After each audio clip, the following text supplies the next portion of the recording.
பேய் நகரம் சிங்கப்பூர் அருகே கடலுக்கு போன 9.54 லட்சம் கோடி ரூபாய்.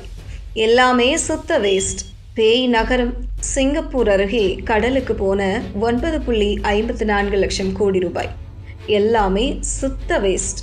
சிங்கப்பூருக்கு அருகே மலேசியா நாடு ஒரு பிரம்மாண்ட திட்டத்தை உருவாக்க முயற்சி செய்தது. இது சிங்கப்பூருக்கு இணையாக ஒரு சர்வதேச நகரமாக மாறும் என எதிர்பார்க்கப்பட்ட நிலையில் உண்மையில் இது பேய் நகரமாகவே மாறியுள்ளது. என்ன நடந்தது? கனவு நகரம் இப்படி மாறியது எப்படி என்பது தொடர்ந்து நாம் விரிவாக பார்க்கலாம்.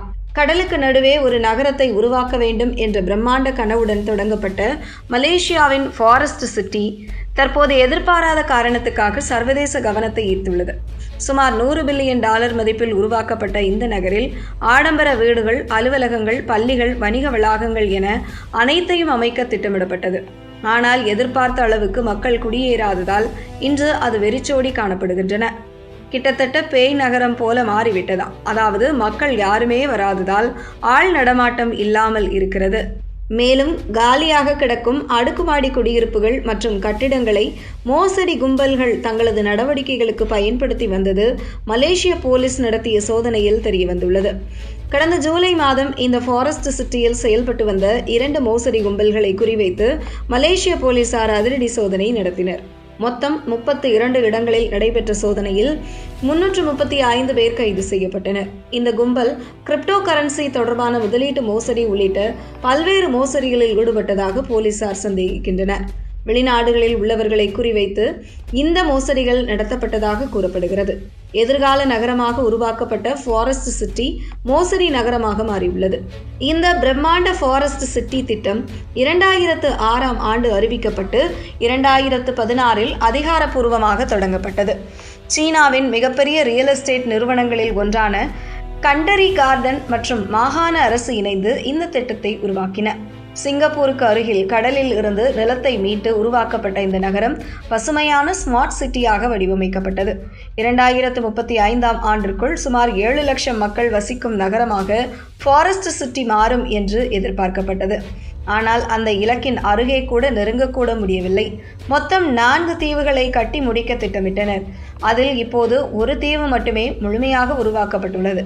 அதாவது மொத்த திட்டத்தில் சுமார் 15% மட்டுமே முடிக்கப்பட்டுள்ளது. உருவாக்கப்பட்ட பகுதிகளில் வெறும் 1% மட்டுமே மக்கள் வசிக்கும் பகுதியாக உள்ளன. அதில் இப்போது சுமார் 9000 பேர் மட்டுமே அங்கு வசிப்பதாக கூறப்படுகிறது.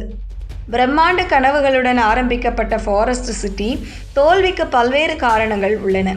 கடலில் இருந்து நிலத்தை மீட்கும் திட்டத்தால் சுற்றுச்சூழலுக்கு ஏற்படும் பாதிப்புகள் குறித்து ஆரம்பத்திலேயே விமர்சனங்கள் எழுந்தன.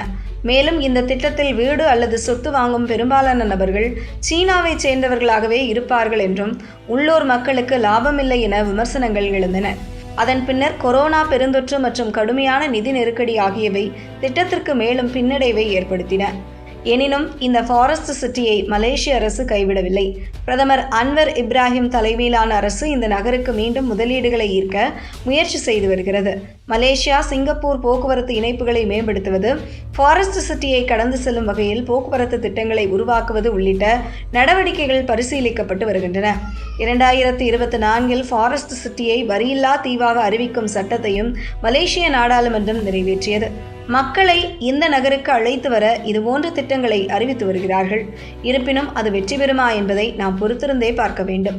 ஒரு காலத்தில் $100 பில்லியன் மதிப்பிலான எதிர்கால நகரம் என்ற கனவுடன் உருவாக்கப்பட்ட ஃபாரஸ்ட் சிட்டி இன்று வெறிச்சோடிய கட்டிடங்கள், காலியான சாலைகளும் நிறைந்துள்ளன.